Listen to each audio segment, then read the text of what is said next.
El más conocido divulgador del ateísmo, Richard Dawkins, asegura que encontró el propósito del universo y de la naturaleza terrestre al formar la vida. Su propósito, dice, fue crear al hombre mediante el azar y la supervivencia del más fuerte.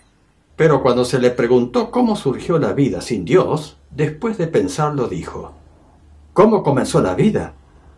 Nadie lo sabe. Ya lo digo, no lo sé. Podría ser una inteligencia superior de algún lugar del universo. Más tarde, cuando se le preguntó cómo esa vida simple pudo crear nuevas informaciones genéticas para poder llegar a nosotros, la respuesta fue un largo silencio. Y luego dijo algo que no respondió a la pregunta. La mente racional entiende que nuestras células y nuestros órganos como el oído, la vista, el cerebro, no se pueden formar por competencia y adaptación. El mismo Darwin lo reconoció admirado por su complejidad. Para eso se requiere de una inteligencia superior a la del rey Salomón y de Einstein.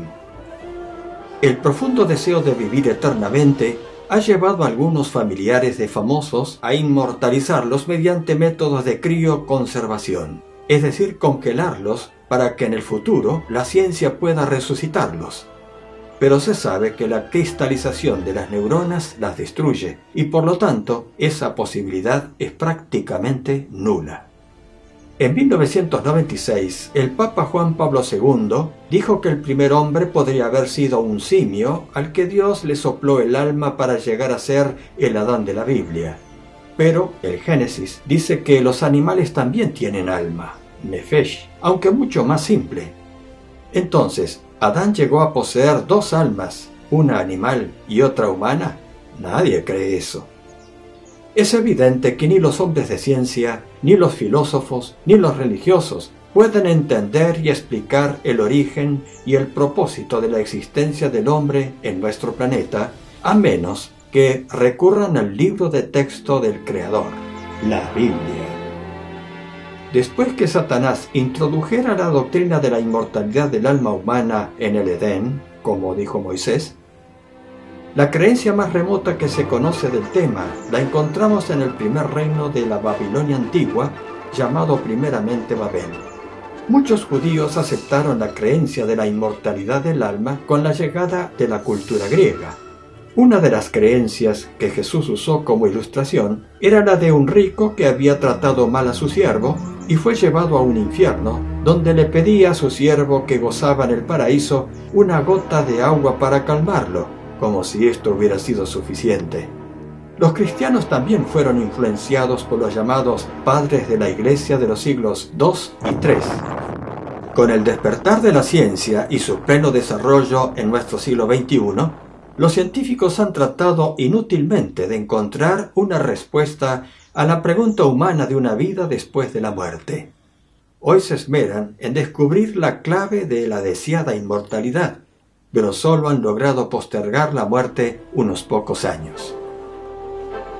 Los parapsicólogos anglosajones se están apoyando en una concepción espiritualista del hombre y creen la posibilidad de la existencia del alma después de la muerte, pudiendo realizar fenómenos extraordinarios. Y el Dr. Ryan se animó a decir que la ciencia podía darle a la religión una base científica. Pero si la mente humana no puede realizar esos fenómenos en vida, ¿por qué los podría hacer después de la muerte? Por eso sus estudios terminaron en el fracaso. Ante un paro cardíaco, la pérdida de la conciencia sobrevive unos 8 segundos y la actividad eléctrica cerebral superior cesa en no más de 20 segundos.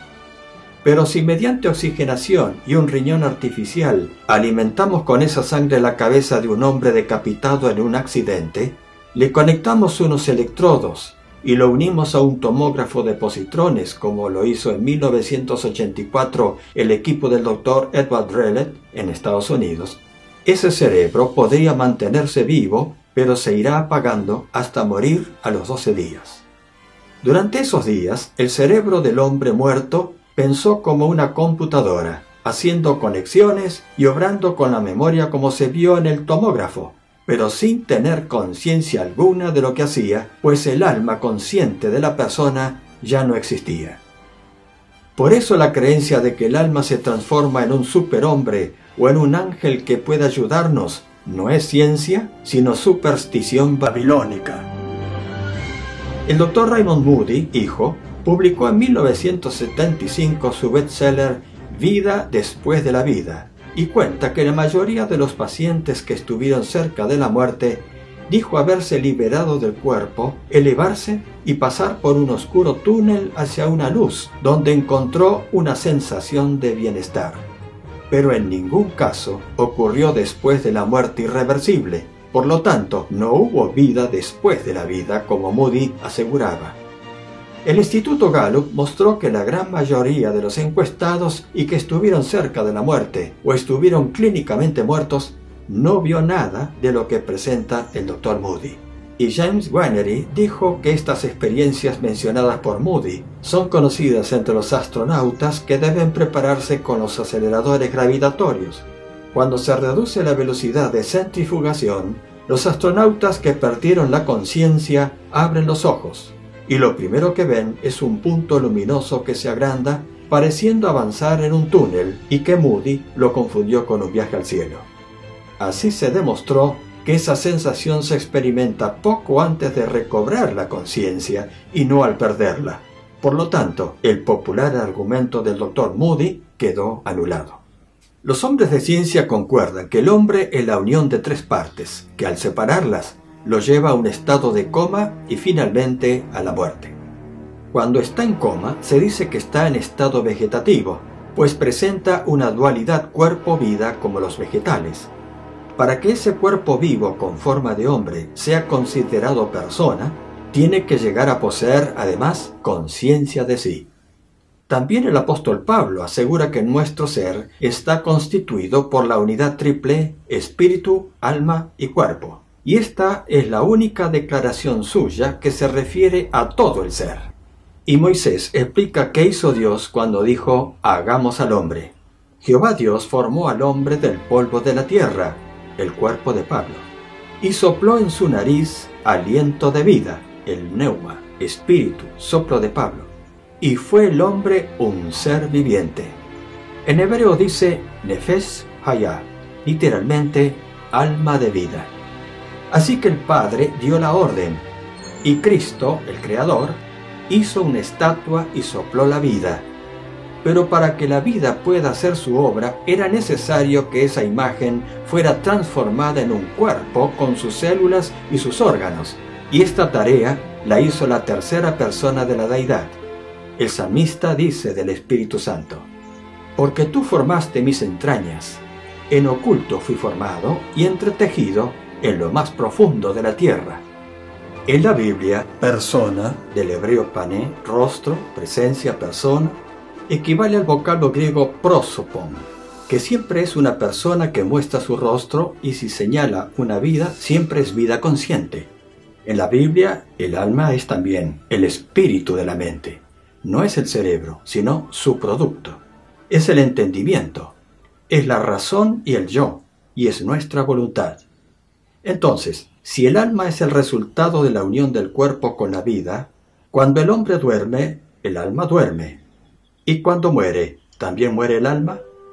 En Ezequiel 18:20 Dios responde, el alma que pecare, esa morirá. Y como todos hemos pecado, llegamos a la muerte. Pero de tal manera amó Dios al mundo, que ha dado a su Hijo único, para que todo el que crea en él no perezca, sino tenga vida eterna. Así que el hombre es mortal, pero puede obtener la vida eterna gracias a Jesucristo. Es sorprendente que tantos creyentes crean esta declaración de Cristo, pero al mismo tiempo niegan que nuestra alma necesite vida eterna para gozar la inmortalidad.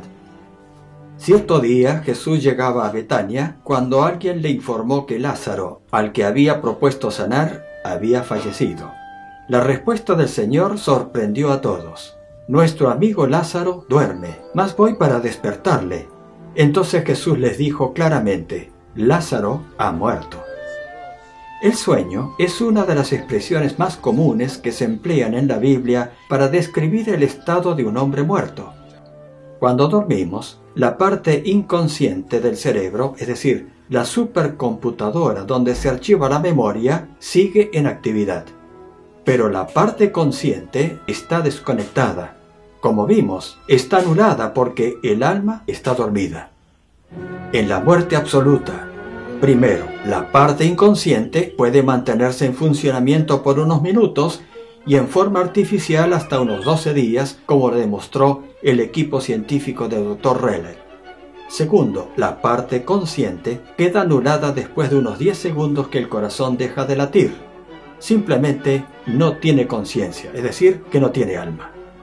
Tercero, si la muerte es un sueño, entonces va a haber un despertar. Es una promesa de resurrección y por lo tanto, el hombre muerto volverá a ser otra vez Nefesh Hayah, es decir, alma de vida.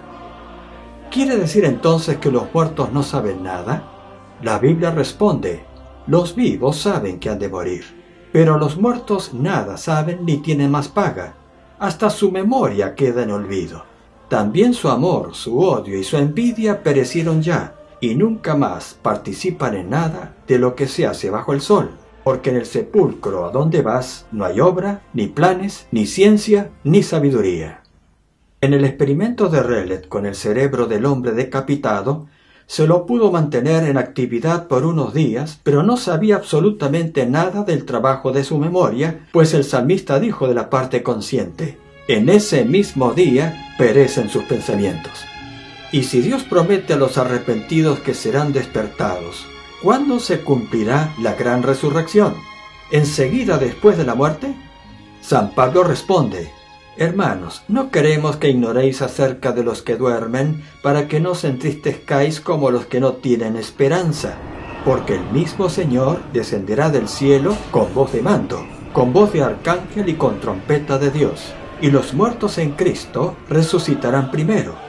Luego nosotros, los que estemos vivos, los que hayamos quedado, seremos arrebatados junto con ellos en las nubes a recibir al Señor en el aire. Por esta razón, las Santas Escrituras nos dicen que el rey David y los demás héroes de la fe todavía no subieron al cielo y están esperando lo prometido. Y también que los malos no tienen vida eterna porque solo Dios es inmortal y a los que también resucite. Pero, ¿el Señor nos resucitará con un cuerpo físico como Adán y Eva o seremos espíritus? Pablo responde, nuestra ciudadanía está en el cielo, de donde esperamos ansiosamente al Salvador, quien transformará el cuerpo de nuestra bajeza para que sea semejante a su cuerpo de gloria. Puesto que todos somos mortales por haber pecado, nuestro amante Salvador nos invita diciendo, Dios pagará a cada uno según sus obras, vida eterna a los que perseveran en el bien hacer y buscan gloria, honra e inmortalidad. Gracias a Dios por esta bendita esperanza.